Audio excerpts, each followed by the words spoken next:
Comento o pleno extraordinario dos días de hoxe. Un único punto no día, que é expediente de modificación de créditos número 1/2022, baixo a modalidade de suplemento de crédito, financiadas con cargo remanente líquido de tesorería. Como xa vos comentei outro día, pues, todo sube, entón tuvemos que incrementar as partidas para poder pagar a xente que non nos quede colapsada. Damos a palabra a María. Eu non manteño nada. Damos a palabra ao grupo de BNG.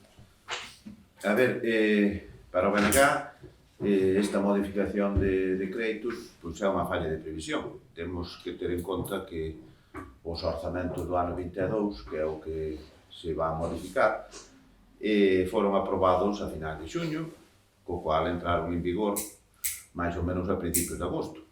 2 meses despois hai que modificar pois unha serie de partidas moi amplias de gasto corriente, tendo en conta que esas partidas non se pode aducir que subiu todo porque, por exemplo, a enerxía eléctrica xa subira no mes de xuño, cando se presentaron os orzamentos, e subira bastante xa daquela. De feito, eu penso que desde aquela non subiu moito, subiu prácticamente todo no primeiro semestre do ano e mantivos. Entón, lóxicamente, pois neses presupuestos, neses orzamentos, xa tiña que estar previsto eso.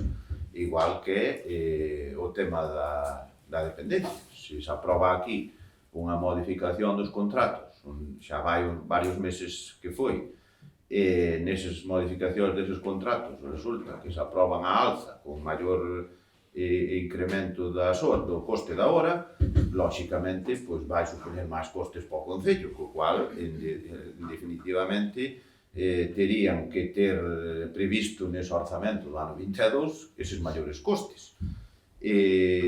O mismo, pois, a limpeza do CEIBB. Eu non sei que puido encarecerse na limpeza do CEIBB esa cantidad tan grande de 17.500 euros cando, pois, realmente os salarios e todo eso, pois, non subiu. Entón, tampouco entendemos esas subidas e esas déficits económicos. É dicir, nós o que vemos é esa falta de previsión. Vemos tamén que esta tiña que preverse de partida.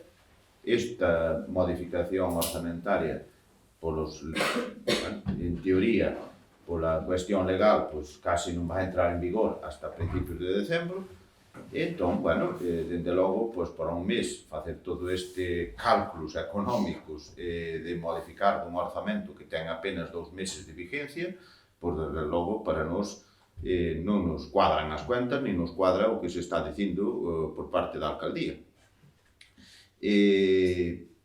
Nós o único que vemos con o obxectivo que lle vemos a isto é acabar xa con todo os aforros do Concello, acabar de derrochar todo o que quedaba dos aforros de toda a historia de Viana e deixar prácticamente a cero para as seguintes corporacións ou seguintes gobernos a prácticamente a cero todos os aforros. É dicir, eu é o que vexo, non vexo outra opción. É dicir, primeiro gastouse o ano pasado pois, unhas cantidades astronómicas de modificacións, é dicir, ya quedaba isto, e total, quedan, según os datos que põe aquí o informe de Tesorería e Intervención, quedan 1.000 euros de remanentes a partir desta modificación. É dicir, que o obxectivo deste goberno parece que é acabar con todo o diñeiro que quedaba no Concello dos aforros de toda a historia de Viana.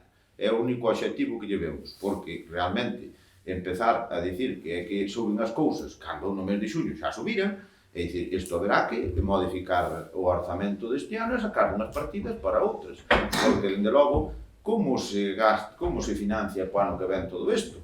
Porque se resulta que non chega o orzamento deste ano, non chegaba e lle faltan 363.000 euros para gasto corriente, pois para o ano que ven seguirán faltando. E despois non hai remanentes ao que acudir, porque se acaban. Acabaron e quedan 1.000 euros según os informes que poñen aquí.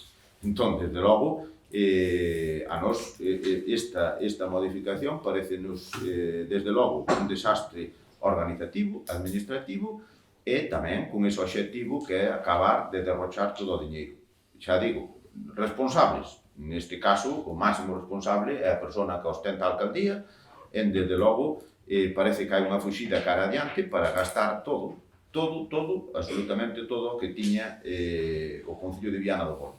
E, dende logo, a nos non nos parece de recibo esta modificación orzamentaria cando o que se teria que estar presentando neste pleno ou noutro, pero neste momento, sería os orzamentos do ano 23. É dicir, se houbera unha boa organización administrativa, se houbera un bon goberno municipal, o lógico é que tuveran presentándonos os orzamentos do ano 23, como dice a lei, que dice que se ten que presentar no mes de outubro. Entón, bueno, pois, desde logo, presenta unha modificación do ano 22 que presentaron no xuño do ano 22. E con 2 meses de vixencia presenta unha modificación deste tipo tan sustanciosa.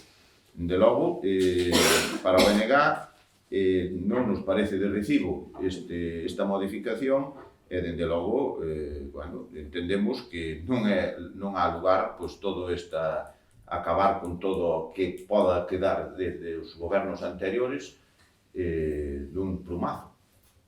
Vale, vamos a someter a votación, despois de haber parado os grupos, someter a votación, votos a favor, votos en contra, abstencións, queda aprobado. Con isto finalizamos o pleno do día de hoxe. Buenos días a todos.